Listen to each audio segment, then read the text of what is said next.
कहता है, हे यहोवा मेरा न्याय कर, क्योंकि मैं खराई से चलता रहा हूँ और मेरा भरोसा यहोवा पर अटल है। यहाँ पे इन बातों को वो प्रभाषित करता है और कहता है कि मैं यहोवा पर भरोसा रखता हूँ। किस पे भरोसा रखता हूँ? क्योंकि मैं जानता हूँ यहोवा ही मेरा न्याय करने वाला है और मेरा भरोसा परमेश्वर पे अटल है। आपको पता है आज के समाज में, आज के समय में हमारा किसी और मनुष्य पे कोई भरोसा अटल नहीं हो सकता। वो आपसे 20 वादे करेगा, 20 बातें करेगा, पर वो एक दिन मुकर जाता है। पर भजनकार कहता है, मैं तो अपने यहोवा पर अटल भरोसा रखता हूँ। यहाँ पे इस प्रकार से लिखा है, हे यहोवा मेरा न्याय कर, क्योंकि मैं खराई से चलता रहा हूँ और मेरा भरोसा यहोवा पर अटल बना है। अटल तभी बन पाएगा जब हम खराई के साथ में चलेंगे। कैसे चलेंगे? कैसे चलेंगे? खराई के साथ। कुछ समय एक ऐसी भावनाएं, ऐसी समस्याएं हैं जो आपको खराई की ओर ढकेलती हैं। कई बार आपकी मनसा, आपका मन तो नहीं चाहता, आपको लगता है कि नहीं यही ठीक है, हमको इतना ही करना है। पर कई बार हमारे जीवन में परमेश्वर ऐसी बातों को लाता था कि हम और आप खरे बन पाए। परमेश्वर चाहता है इन दिनों में आप बहुत प्रार्थना करें, बहुत खरे बने, ताकि आप परमेश्वर के सामने जब खड़े हो तो परमेश्वर कहे, शाबाश मेरी बेटी और शाबाश मेरे बेटे। Hallelujah, hallelujah. अब वो समय नहीं रहा कि आप कुछ भी कर रहे थे, चल रहा था। अब वो समय है कि आपको मसीह में मजबूत तरीके से बनना है। Hallelujah, hallelujah. हमारे पास में 100 लोग हो या ना हो, पर 10 लोग हो, पर यीशु पे अटूट विश्वास करने वाले। वचन में लिखा है, मेरा भरोसा तो अटल परमेश्वर पे बना है।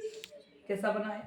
अटल भरोसा आपको परमेश्वर पे बनाना है। दूसरा पद पढ़ेगा सिस्टर, दूसरा पद इसी का पढ़ेगा 26 का। क्या लिखा इसमें? इसमें लिखा इस प्रकार से जी, हे यहोवा हाँ जी, मुझको जांच और परख, मेरे मन और मेरे हृदय को परख जी, क्योंकि तेरी करुणा तो मेरी आंखों के समान है और मैं तेरे सत्य मार्ग पर चलता रहूंगा। सुनिएगा, लिखा है, हे यहोवा मुझको जांच और परख, मेरा मन और हृदय को परख। है ना? लिखने वाला बार बार कहता है, परमेश्वर आप मुझे जांचे, आप मुझे परखे। कई बार हमारी आपकी परख नहीं होती। कई बार हम आपको तो अच्छा जीवन मिलता है तो वाह वाह बहुत अच्छा, बहुत अच्छा।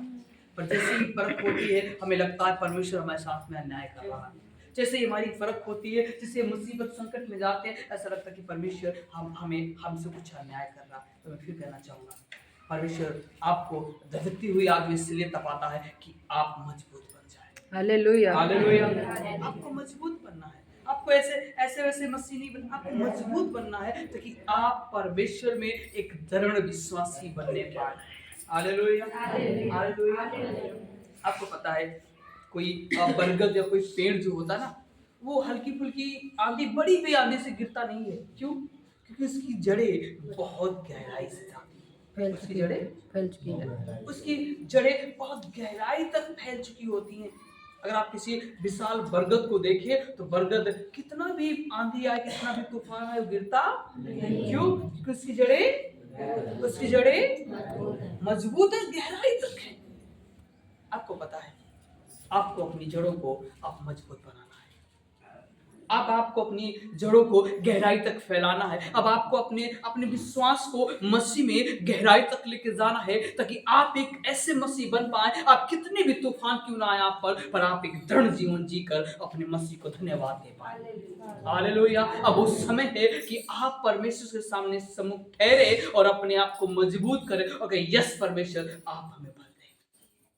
क्योंकि आप अपनी जड़ों को गहराई तक जब फैलाएंगे तभी आपको मजबूती मिलने जा रही है। इसका मतलब है जब आप अपने विश्वास को यीशु पर निर्भर होकर विश्वास करेंगे, आप मजबूती के साथ में खड़े होंगे, तभी आप परमेश्वर की बातों को प्राप्त कर पाएंगे। हालेलुया। संकट कितना हो, दुख कितना हो, पर हम जानते हैं हम जीत जाएंगे। आमीन। Hallelujah, hallelujah.